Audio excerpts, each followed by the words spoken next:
disease is the #1 killer of women worldwide, accounting for the deaths of 8.6 million women each year.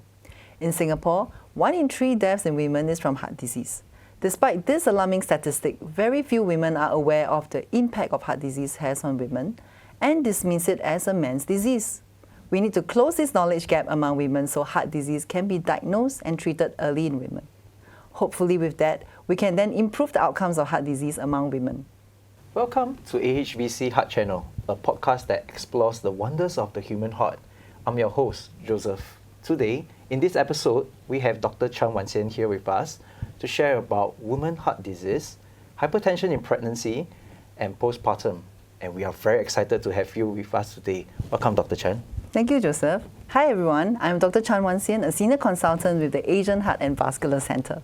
Okay, so Dr. Xian, I always thought heart disease are more common in men. Now that we know heart disease is the most common cause of death in women, could you tell us more if there's any difference of heart disease between women and men and their response to treatment? Although coronary artery disease is the most common heart disease among men and women, but really men and women has got biological differences, and therefore we do see rarer conditions like non-obstructive coronary artery disease and heart failure with preserved ejection fraction that's more common in women. And of course with that, the diagnosis approach and the treatment has to be tailored to the women so that then we can expect a better outcome for heart disease in our women. So do women have unique risk factors associated with heart disease when compared to men? Yes, women definitely have unique risk factors, and most of these actually is during pregnancy. So we now know that when women have gestational hypertension or diabetes, in other words, diabetes or high blood pressure during pregnancy, and if they have pregnancy complications, for example, premature delivery, small forward infant, recurrent miscarriages, these women have got a higher chance of getting heart problems and heart disease in future, even after delivery. At the same time, premature menopause, patients with that, and also patients who has got previous breast cancer, who has received chemotherapy and radiation therapy, we now know that these treatments are associated with a higher chance of having heart issues and heart failure. At the same time, there are certain diseases like autoimmune disease, psychiatric issues like anxiety disorder and depression. They are more common in women, and these conditions are also associated with higher chance of getting heart problems.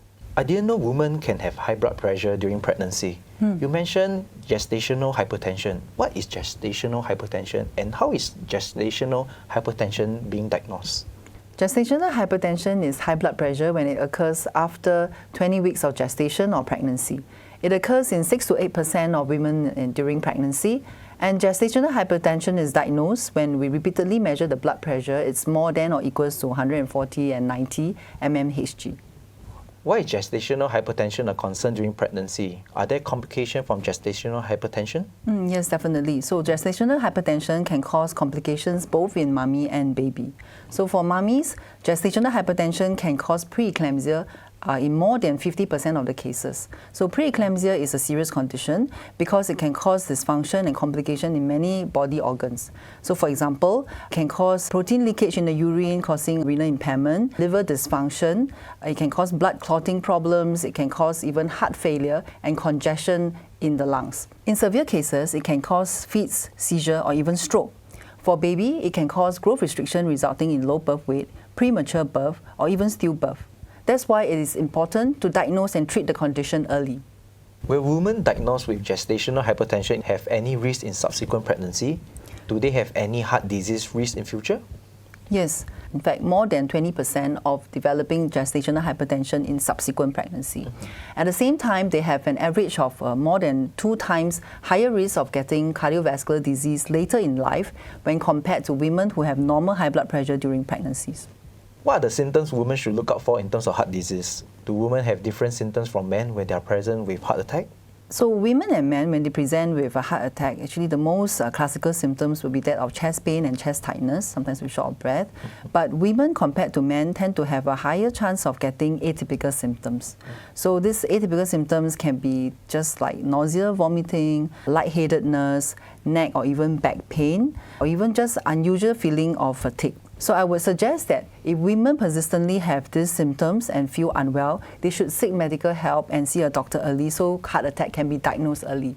When should women start screening for heart disease? So women should start screening for heart disease as soon as they are more than 18 years of age if there is a family history of congenital heart disease or heart disease which was diagnosed in younger members of the family.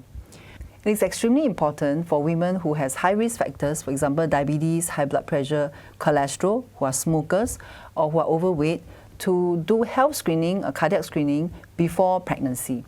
Otherwise, generally it is important to go for regular health screen to check for heart conditions and associated risk factors like diabetes, hypertension and high cholesterol after 40 years old, so treatment can be started if these are diagnosed to reduce the complications from heart disease. What can we do in our daily life to strengthen our heart health? What should we do and what shouldn't we do? Start a heart-healthy lifestyle early. Eat healthily, exercise regularly, rest adequately and sleep well. For diet, I would advise eat more vegetables, fruits and whole grain food products, less salt, less sugar, less saturated fats. For exercise, at least do moderate intensity aerobic exercise 5 times a week, each time more than 30 minutes. Moderate intensity aerobic exercises would include physical activities like brisk walking, swimming, cycling, gardening or even ballroom dancing. It doesn't have to be too high intensity. Remember, it is also important to manage your mental stress. Find time to rest and relax in between busy schedules. Engage in activities and hobbies which you enjoy. We now know that adequate, good quality sleep is also very important. So start a heart-healthy lifestyle early today. Take charge of your heart health together with your loved ones. Together, we keep your heart strong and healthy. That brings us to the end of today's episode of AHVC Heart Channel. I hope you found our conversation with Dr. Chan as enlightening and informative as I did. Heart health is a topic that cannot be emphasized enough, and we are very grateful to have the opportunity to explore it in such depth. If you enjoyed today's episode, please don't forget to share with your loved ones. Stay tuned for the next episode. Thank you, Dr. Chan. Thank you, everyone.